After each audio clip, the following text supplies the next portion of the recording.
Hi friends, welcome to our channel. ఈరోజు topic వచ్చేసి కొత్తగా మనకి గ్రామ వార్డు సచివాలయంలో సిటిజన్ ఈక్వేస్ అనే ఆప్షన్ అయితే మనకి ఎనేబుల్ చేయడం జరిగిందండి. సో ఆప్షన్లో ఏ ఆప్షన్స్ ఇచ్చారని చెప్పేసి ఈ వీడియోలో మీకు స్టెప్ బై స్టెప్ అయితే ఎక్స్ప్లెయిన్ చేస్తాను. సో ప్రధానంగా మనకి సిటిజన్ ఈక్వేస్ అని ఇవ్వడం జరిగింది. సో మనకి ఏమన్నా హౌస్ హోల్డ్ మ్యాపింగ్ సంబంధించి ల్యాండ్ రైస్ కార్డ్ సంబంధించి అనేది మనం ఈ వీడియోలో స్టెప్ బై స్టెప్ అయితే ఎక్స్ప్లెయిన్ చేద్దామండి.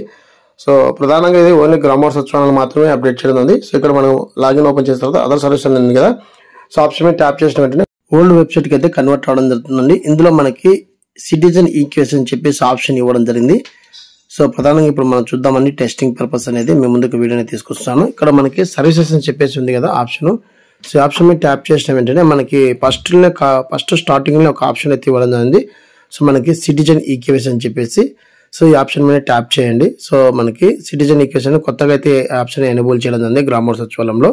సో డిస్కషన్ వారి యొక్క లాగిన్లు ఇవ్వడం జరిగిందండి. సో సిటిజన్ ఈ కేసు మీద ట్యాప్ చేయండి. సో ట్యాప్ చేసిన వెంటనే ఫర్దర్ గా మనకి మరొక సైట్ అయితే రావడం జరుగుతుంది. సో ఇక్కడ ఎవరైతే సిటిజన్స్ ఉన్నారో వారి యొక్క ఆధార్ నెంబర్ అని ఎంటర్ చేయాలని చెప్పేసి రావడం అయితే జరిగింది. సో సిటిజన్ ఈక్వేస్ అని చెప్పేసి ఇక్కడ మనకి ఆధార్ నెంబర్ అనేది ఎంటర్ చేయమని చెప్పేసి రావడం ఉంది. సో నేను ఒకసారి అయితే ఆధార్ నెంబర్ అయితే ఎంటర్ చేస్తున్నాను. నా యొక్క ఆధార్ నెంబర్ అనేది ఇక్కడ ఎంటర్ చేసి గెట్ డీటెయిల్స్ మీద క్లిక్ చేస్తున్నా అండి. సో గెట్ డీటెయిల్స్ మీద క్లిక్ చేసిన వెంటనే ఏ ఆప్షన్స్ వచ్చాయి ఇప్పుడు మనం చూద్దాం. సో గెట్ డీటెయిల్స్ మీద క్లిక్ చేసిన వెంటనే ఇక్కడ మనకి సో గ్రాఫికల్ డీటెయిల్స్ అని చెప్పేసి సిటిజన్ నేము, మండలము, డిస్టిక్, అలాగే విలేజ్ అయితే రావడం, క్లస్టర్ కూడా రావడం. ఇక్కడ రెండు ఆప్షన్స్ ఇవ్వడం జరిగిందండి కొత్తగా మనకి ఈకేవైసీ వెరిఫికేషన్ అలాగే అప్డేట్ మొబైల్ నెంబర్ అని చెప్పేసి. సో ఈకేవైసీ వెరిఫికేషన్ మీద ఒకసారి అయితే క్లిక్ చేసి చూద్దాము. సో ఏమొస్తుంది మనం ఒకసారి అయితే చెక్ చేద్దామండి.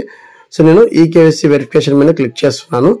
సో ఈకేవైసీ వెరిఫికేషన్ మీద క్లిక్ చేసిన వెంటనే ఇక్కడ మనకి అథెంటికేషన్ టైప్ అని 3 టైప్స్ రావడం, బయోమెట్రిక్, అలాగే ఐరిస్, ఆధార్ ఓటీపీ అని. సో ఆధార్ ఓటీపీ మీద క్లిక్ చేసిన వెంటనే ఇక్కడ మనకి టర్మ్ అండ్ కండిషన్స్ అవుతుంది. ఓకే మీద క్లిక్ చేసి అథెంటికేషన్ ఓటీపీ మీద క్లిక్ చేసిన వెంటనే మన యొక్క ఆధార్ కార్డుకి మొబైల్ నెంబర్ ఏదైతే లింక్ అయిందో వాటికి ఒక ఓటీపీ అయితే వస్తుంది. ఓటీపీ ఎంటర్ చేసిన వెంటనే మనకి ఈకేవైసీ వెరిఫికేషన్ అనేది చూపించడం జరుగుతుంది. సో ఏమైనా రైస్ కార్డ్ సంబంధించి అలాగే ఏమన్నా మన యొక్క హౌస్ హోల్డ్ డేటా సంబంధించి అనేది. సో ఫర్దర్ గా మరొకసారి మీ ముందుకు లైవ్ డెమో అనేది చేస్తానండి. ప్రధానంగా ఏ విధంగా ఆప్షన్ వచ్చిందని చెప్పేసి వీడియోని చేస్తాను.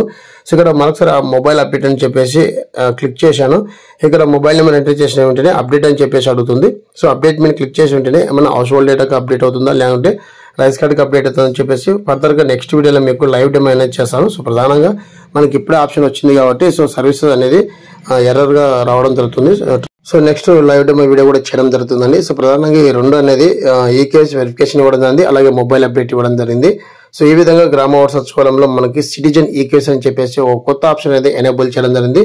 సో వీటికి సంబంధించి మరొకసారి మీ ముందుకు పూర్తి ఇన్ఫర్మేషన్ వచ్చిన తర్వాత లైవ్ డెమో వీడియో అనేది చేస్తా అండి. సో ఈ విధంగా ఆప్షన్ వచ్చిందని చెప్పేసి మీ ముందుకు తీసుకొచ్చాను. సో ఇదండి వీడియో అప్డేట్. వీడియో నచ్చితే లైక్ చేయండి, షేర్ చేయండి, సబ్స్క్రైబ్ చేసుకొని మర్చిపోకండి. Thank you.